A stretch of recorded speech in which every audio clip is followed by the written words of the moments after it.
नमस्कार, मैं हूं निकिता और आप देख रहे हैं सत्यहिंदी.com। चलिए एक नजर डालते हैं अब तक की सुर्खियों पर। आगामी लोकसभा चुनाव के मद्देनजर समाजवादी पार्टी ने उत्तर प्रदेश से अपने उम्मीदवारों की दूसरी लिस्ट जारी कर दी है। इस लिस्ट में 11 उम्मीदवारों को टिकट दिया गया है। मुजफ्फरनगर से हरेंद्र मलिक, आंवला से नीरज मौर्य, शाहजहांपुर से राजेश कश्यप, हरदोई से उषा वर्मा, मिश्रिख से रामपाल राजवंशी, मोहनलालगंज से आर.के. चौधरी, प्रतापगढ़ से डॉक्टर एस.पी. सिंह पटेल, बहराइच से रमेश गौतम, गोंडा से श्रेया वर्मा, गाजीपुर से अफसाल अंसारी और चंदौली से वीरेंद्र सिंह को उम्मीदवार बनाया गया है। बता दें कि इससे कुछ दिन पहले ही सपा ने लोकसभा चुनाव के लिए अपने उम्मीदवारों की पहली लिस्ट जारी की थी, जिसमें पार्टी ने 16 उम्मीदवारों को टिकट दिया था। राहुल गांधी की न्याय यात्रा इस समय उत्तर प्रदेश में मौजूद है। ऐसे में जब सपा प्रमुख अखिलेश यादव से यात्रा में शामिल होने को लेकर सवाल किया गया, तो इस पर उन्होंने कहा कि अभी बातचीत चल रही है, कई दौर की बातचीत हो चुकी है, कई सूचियां उधर से आई और कई सूचियां हमारे यहाँ से गई हैं। एक बार सीटों पर बात साफ हो जाएगी तो समाजवादी पार्टी उनकी न्याय यात्रा में शामिल हो जाएगी। बता दें कि समाजवादी पार्टी और कांग्रेस दोनों ही इंडिया गठबंधन का हिस्सा हैं और बीते दिनों समाजवादी पार्टी और कांग्रेस के बीच सीट बंटवारे को लेकर दूरियां देखने को मिली थी। अखिलेश यादव के भारत जोड़ो न्याय यात्रा में शामिल होने को लेकर कांग्रेस प्रवक्ता सुप्रिया श्रीनेत ने भी प्रतिक्रिया दी है। समाचार एजेंसी ANI से उन्होंने कहा कि अखिलेश यादव गठबंधन के प्रति ईमानदार हैं और दोनों दलों के बीच सीट शेयरिंग पर बातचीत चल रही है। अभी यात्रा यूपी में 25 तारीख तक चलेगी। अखिलेश यादव कहीं भी आकर इसे ज्वाइन कर सकते हैं। वहीं इस संबंध में कांग्रेस महासचिव जयराम रमेश ने कहा कि मुझे उम्मीद है कि वह कल यात्रा में शामिल होंगे। नई पार्टी बनाने की चर्चाओं के बीच स्वामी प्रसाद मौर्य ने अखिलेश यादव को लेकर कहा है कि उनकी कही बात उनको मुबारक। सब जानते हैं कि वो सरकार में नहीं है, ना ही उनकी सरकार केंद्र में है, ना प्रदेश में है, वो देने की हैसियत में भी नहीं है और उन्होंने जो भी दिया है उसे मैं ससम्मान वापस भी कर दूंगा, क्योंकि मेरे लिए पद मायने नहीं रखता, मेरे लिए विचार मायने रखता है। मौर्य ने कहा कि दलितों, आदिवासियों, पिछड़ों, महिलाओं, गरीबों, मजदूरों और किसानों का हित मेरी सर्वोच्च प्राथमिकता है। उस पर जब भी कुठाराघात होता मैं प्रतिवार जरूर करूंगा, पहले भी करता रहा हूं, आगे भी करता रहूंगा। इसलिए अखिलेश जी की कही गई बात उनको मुबारक। नई पार्टी बनाने के सवाल पर मौर्य ने कहा कि हमने सब कुछ अपने कार्यकर्ताओं पर छोड़ दिया है, जो भी उनका निर्णय होगा वही मेरा निर्णय होगा। इसी 22 फरवरी को दिल्ली में कार्यकर्ताओं का समागम होगा और वहां पर कार्यकर्ताओं के निर्णय के मुताबिक ही अगला फैसला भी सुनाया जाएगा। हाल ही में समाजवादी पार्टी से इस्तीफा देने वाले स्वामी प्रसाद मौर्य ने नई पार्टी के गठन का ऐलान किया है। इसके लिए उन्होंने अपनी नई पार्टी का नाम और झंडा भी लॉन्च कर दिया है। खबरों के मुताबिक नई पार्टी का नाम राष्ट्रीय शोषित समाज पार्टी होगा और इसका झंडा नीले, लाल और हरे रंग का होगा। इसके अलावा मौर्य 22 फरवरी को दिल्ली के तालकटोरा स्टेडियम में एक रैली को संबोधित करेंगे। बता दें कि बीते दिनों स्वामी प्रसाद मौर्य ने पार्टी में भेदभाव का आरोप लगाते हुए सपा प्रमुख अखिलेश यादव को अपना इस्तीफा सौंपा था। राहुल गांधी की भारत जोड़ो न्याय यात्रा अमेठी पहुंच चुकी है। बता दें कि अमेठी की सीट गांधी परिवार की पारंपरिक सीट मानी जाती रही है, लेकिन राहुल गांधी 2019 का लोकसभा चुनाव अमेठी से हार गए थे और बीजेपी नेता स्मृति ईरानी ने यहां से जीत दर्ज की थी। वहीं अब जब राहुल गांधी अमेठी में हैं, तो इस दौरान कांग्रेस के वरिष्ठ नेता जयराम रमेश से सवाल किया गया कि क्या आगामी लोकसभा चुनाव में कांग्रेस अमेठी से राहुल गांधी को उम्मीदवार बनाएगी या नहीं। इस पर जयराम रमेश ने समाचार एजेंसी ANI से कहा कि अमेठी में चुनावी यात्रा नहीं है, बल्कि वैचारिक यात्रा है। ये लोकसभा क्षेत्र हमारे लिए काफी महत्वपूर्ण है। यहाँ से राजीव गांधी जी सांसद रहे, 3 बार राहुल गांधी जी यहाँ से सांसद रहे, ये उनकी कर्म भूमि है। बाकी चुनाव यहाँ से कौन लड़ेगा, इसका फैसला चुनाव कांग्रेस वर्किंग कमेटी करेगी। लेकिन इस यात्रा को चुनाव के नजरिए से ना देखिए, इसे वैचारिक यात्रा के तौर पर देखिए। बता दें कि इस समय राहुल गांधी केरल के वायनाड से सांसद हैं। उन्होंने 4 बार अमेठी से चुनाव लड़ा है और 3 बार वह जीते हैं। AIMIM प्रमुख असदुद्दीन ओवैसी ने बिहार के हाल ही में बदले सियासी घटनाक्रम को लेकर RJD को घेरा है। ओवैसी ने कहा कि क्या तेजस्वी और लालू यादव बिहार में बीजेपी को लाने के लिए जिम्मेदार नहीं है, आप बताओ। ओवैसी पर अक्सर आरोप लगता है कि उनकी पार्टी चुनावों में वोट काटने का काम करती है। इसे लेकर ओवैसी ने कहा कि अगर हम चुनाव लड़े तो ओवैसी वोट काट रहा है। एक बार नीतीश ने आपको धोखा दिया, आपने फिर उसका साथ दिया। दूसरी बार आपने बीजेपी को सत्ता दे दी। मैं चुनाव लड़ता हूँ, सीमांचल के इंसाफ की बात करता हूँ तो मैं मुजरिम हो जाता हूँ।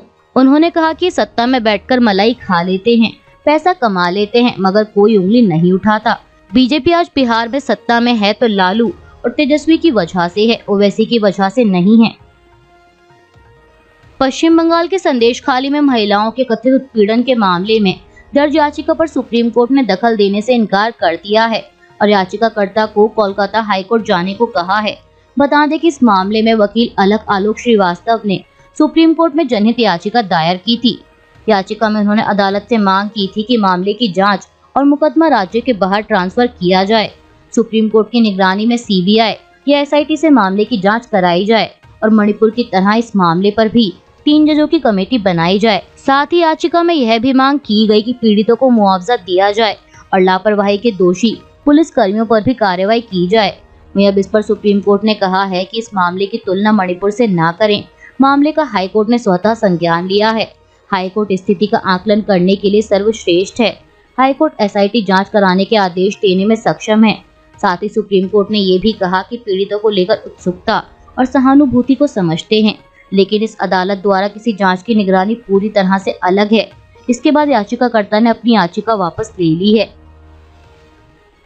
देश में चुनावी माहौल को देखते हुए इंडिया गठबंधन में सीट बंटवारे को लेकर खींचतान जारी है। हालांकि अब लोकसभा चुनाव में बहुत ज्यादा समय नहीं बचा है।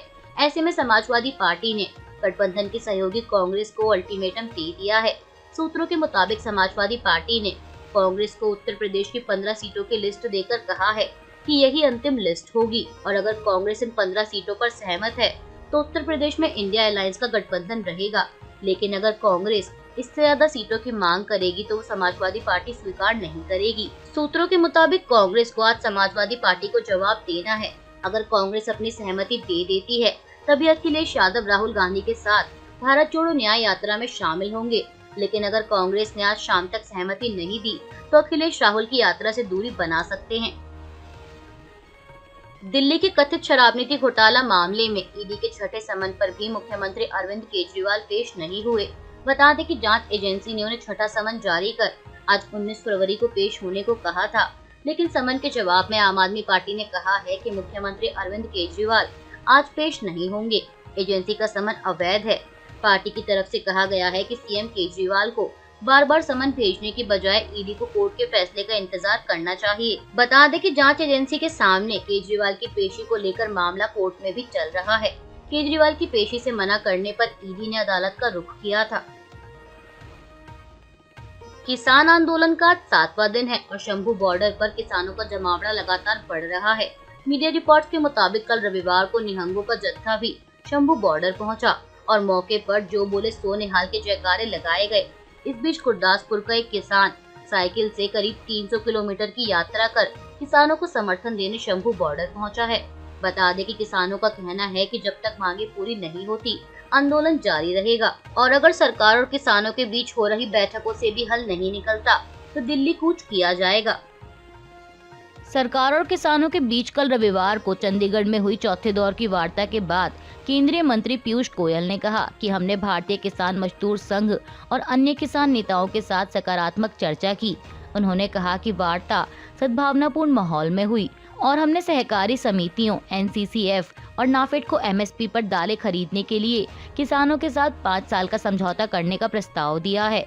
इसके अलावा भारतीय कपास निगम यानी सीसीआई द्वारा एमएसपी पर कपास की फसल खरीदने के लिए किसानों के साथ 5 साल का समझौता करने का प्रस्ताव दिया गया है। गोयल ने बताया कि किसान नेता सरकार के प्रस्तावों पर अपने निर्णय के बारे में कल तक सूचित करेंगे। प्रधानमंत्री मोदी ने आज सोमवार 19 फरवरी को उत्तर प्रदेश के संभल में कल्की धाम मंदिर की आधारशिला रखी। कार्यक्रम के दौरान उत्तर प्रदेश के मुख्यमंत्री योगी आदित्यनाथ और श्री कल्की धाम निर्माण ट्रस्ट के अध्यक्ष आचार्य प्रमोद कृष्णम भी वहां मौजूद रहे। बता दें कि आचार्य प्रमोद कृष्णम को कांग्रेस ने हाल ही में पार्टी से 6 सालों के लिए निष्कासित किया है। निष्कासन के पीछे कांग्रेस ने अनुशासनहीनता को कारण बताया है। पश्चिम बंगाल के संदेशखाली में महिलाओं के साथ कथित उत्पीड़न के मामले पर आज सुप्रीम कोर्ट में सुनवाई हुई।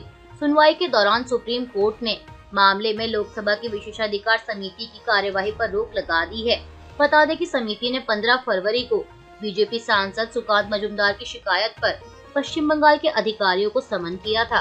सांसद का दावा था कि पश्चिम बंगाल के संदेश खाली में एक विरोध प्रदर्शन के दौरान इन अधिकारियों के दुर्व्यवहार के कारण उन्हें चोटें आई थी। वहीं राज्य सरकार की ओर से पेश हुए वरिष्ठ वकील कपिल सिब्बल और अभिषेक मनु सिंघवी ने दलील दी कि विशेषाधिकार समिति की कार्यवाही गैर संसदीय जिम्मेदारियों के लिए लागू नहीं की जा सकती, जिसके बाद सुप्रीम कोर्ट ने लोकसभा के सचिवालय को नोटिस जारी किया और इस मामले में आगे की कार्यवाही पर रोक लगा दी। अभी के लिए बस इतना ही। बाकी की खबरों के लिए बने रहिए सत्यहिंदी.com के साथ।